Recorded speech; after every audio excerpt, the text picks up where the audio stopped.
Thank you very much for coming to this press conference. Thanks all the media fellows. And thanks to the FCCT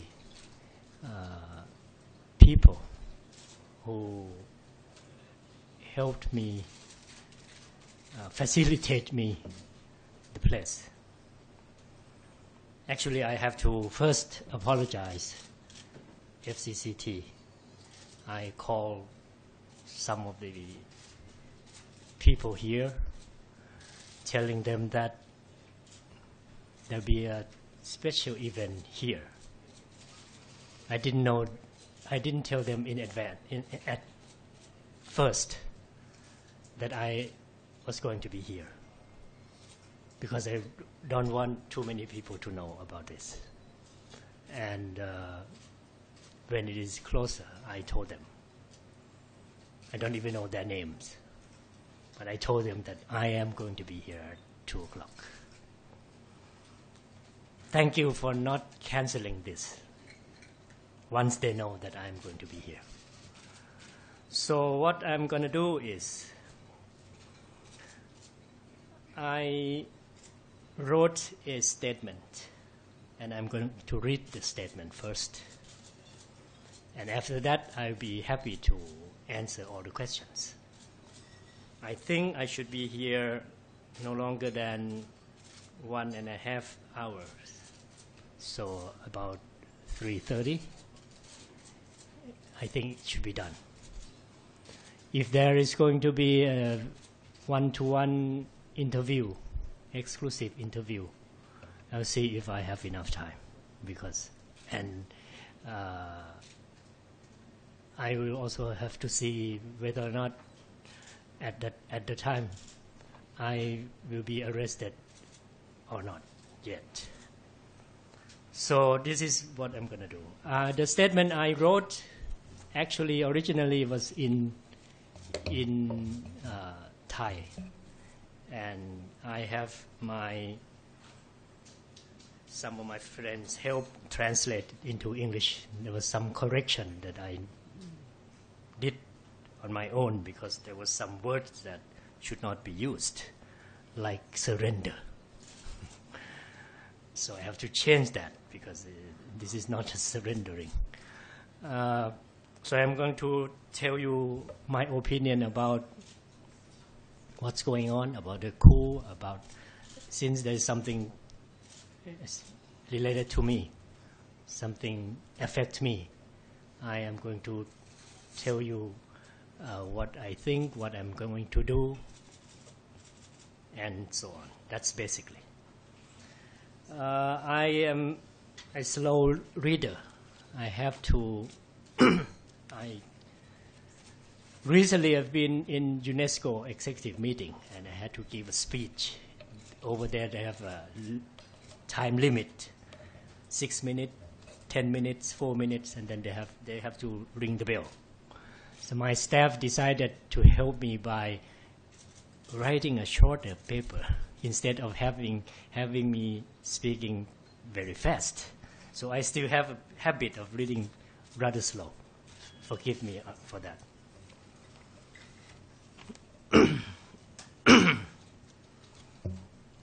There'll be a Thai version that be distributed to Thai media when they come, because probably now they have already known. Some of them have already known.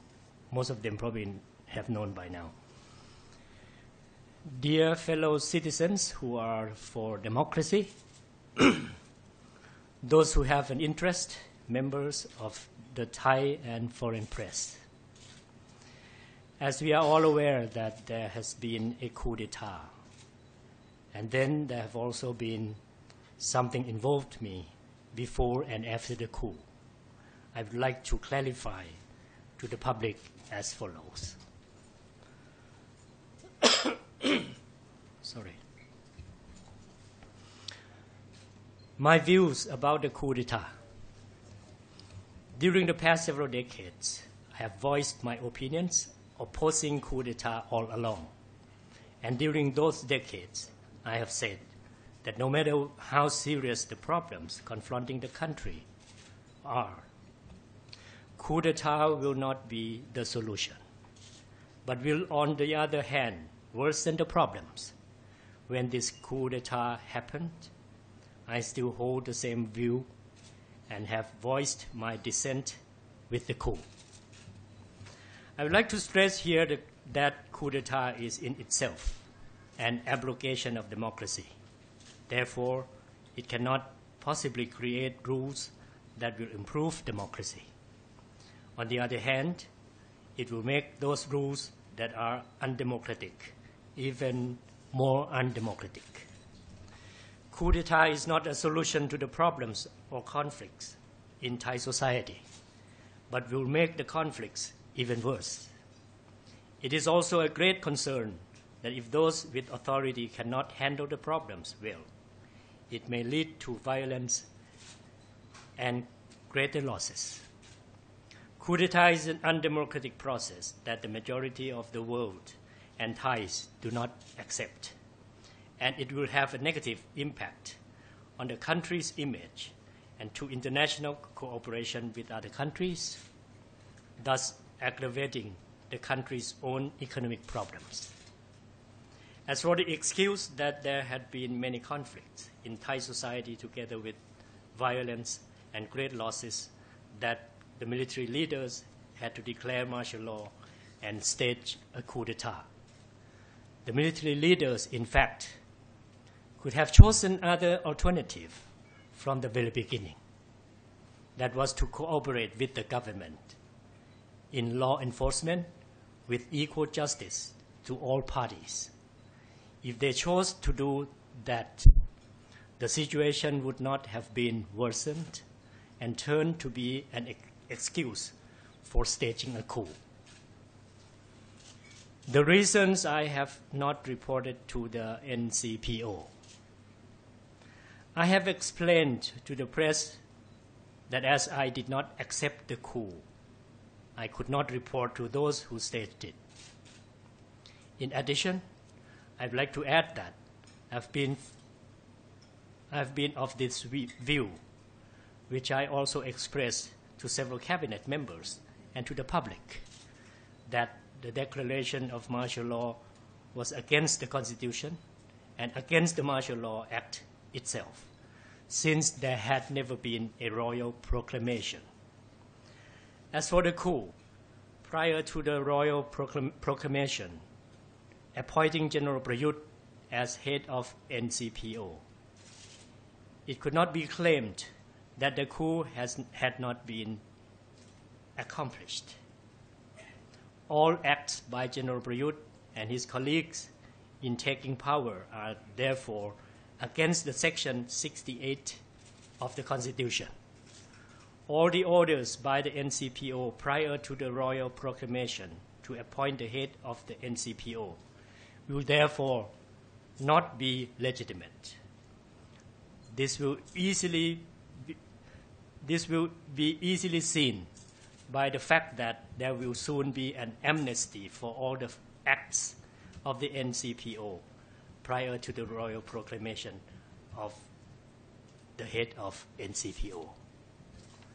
Let me add to this from my own experience a little bit. Actually, some of the reasons that I haven't reported to I do not report to the NCPO is it's against my conscience, and I'm not used to it. I'm not used to it because I've been through several coups d'etats in Thailand.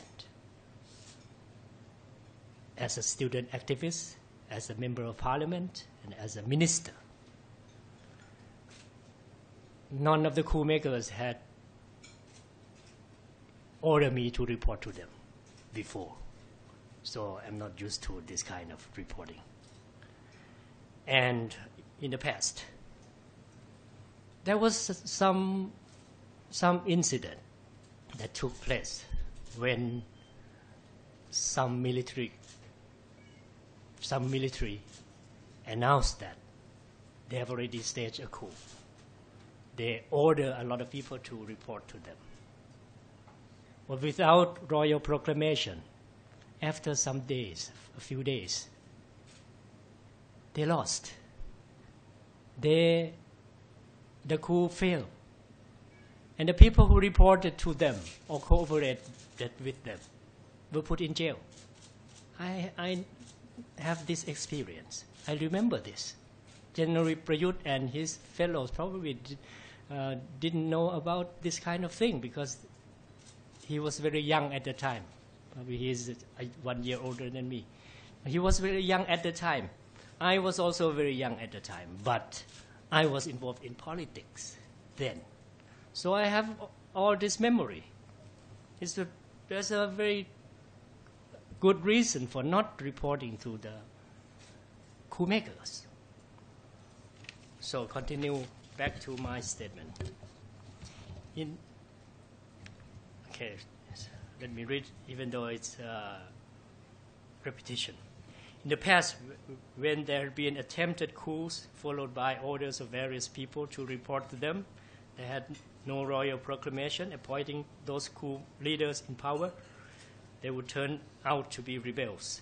And as a consequence, those who reported to them, cooperated with them, would also be found guilty. From the past experience and these rules of law, I therefore decided not to report to NCPO. I have also made it very clear that I had no intention to escape, to resist, or to go underground to fight, but would be ready to be arrested when the time is right. What to do next? I still insist to use my all rights and liberty to call for returning the country to democracy by first calling for the NCPO to return the power to people and to hold election under a democratic rule at the earliest possible. All my actions will be by peaceful means and in accordance with Section 2 of the Constitution. That means this country will be under democracy with the king as the head of the state. And underlined, democracy. With Section 2 of the Constitution and the rules of law that are just. The next topic is willing to be arrested.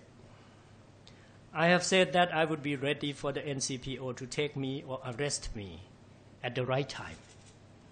As now there had been a royal proclamation appointing the head of the NCPO, despite the fact that I still do not agree with the coup.